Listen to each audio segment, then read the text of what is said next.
আমাদের বাসার essential appliance হচ্ছে ফ্রিজ। তাই ফ্রিজ পরিষ্কার করা কিন্তু খুবই জরুরি। তবে এটা সময় সাপেক্ষ হওয়ার কারণে আমরা দেখা যাচ্ছে 15 থেকে 20 দিন পর পর এটা পরিষ্কার করে থাকি। আর আমরা যেহেতু লেফট ওভার খাবারগুলো ফ্রিজে রাখি, তাই একটা খাবারের গন্ধ আরেকটা খাবারে গিয়ে কিন্তু ট্র্যাপ হয়ে যায়। আর সেটা যেন না হয় তার ছোট্ট একটি টিপস শেয়ার করছি। আমাদের বাসায় ব্যবহৃত টি ব্যাগগুলো তো রয়েছে, সেগুলো আমরা একটা বোলে করে ফ্রিজে ভাবে রাখতে পারি। এই ব্যবহৃত টি ব্যাগগুলো ফ্রিজের মাঝে ট্র্যাপ হয়ে যাওয়া বাজে গন্ধটি অবজার্ভ করবে, আর তার ফলে কিন্তু যে ব্যাড স্মেল বাজে গন্ধ তৈরি হচ্ছে সেটা আর থাকবে না।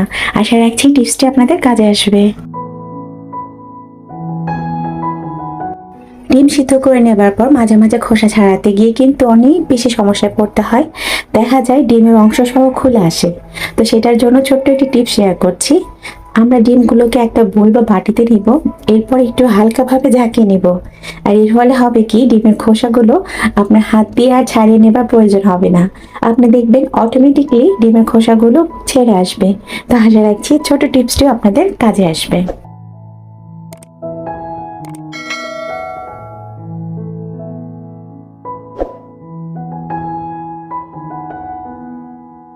কিছু কিছু মাছ রয়েছে যার স্কিন বা কভারটা বেশ কালচে হয়, আর এটা পরিষ্কার করা আমাদের গৃহিণীদের জন্য বেশ কষ্টসাধ্য হয়।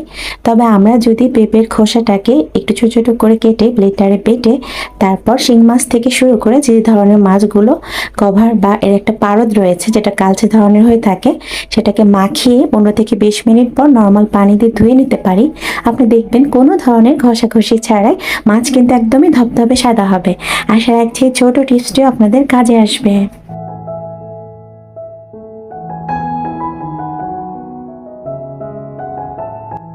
আজকের ভিডিও সর্বশেষ টিপস। আমরা যখন চা পাতাগুলো স্টোর করি, দেখা যায় কিছুদিন যেতে না যেতে চা পাতার রং আর গন্ধ দুটোই নষ্ট হয়ে যায়। সেক্ষেত্রে আমরা যখনই প্যাকেটটা খুলে বয়ামে চা পাতাটা স্টোর করব, আমরা 4-5টা এলাচের যে দানা রয়েছে সেটা ছাড়িয়ে শুধু খোসাটাকে চা পাতার মাঝে রাখবো। চা পাতার মাঝে এলাচের খোসাগুলো রাখার ক্ষেত্রে একটু খেয়াল রাখতে হবে যেন চা পাতার নিচ বরাবর এলাচের খোসাগুলো রাখা যায়। এতে হবে কি, এর গন্ধ আর রং দুটোই অটুট থাকবে। আশা রাখছি আজকের এই কিচেন টিপস এবং ট্রিক্সগুলো আপনাদের ভালো লেগেছে। আজকের মতো ভিডিওটি এখানেই শেষ করছি। সবাই ভালো থাকবেন, সুস্থ থাকবেন। আল্লাহ হাফেজ। আসসালামু আলাইকুম।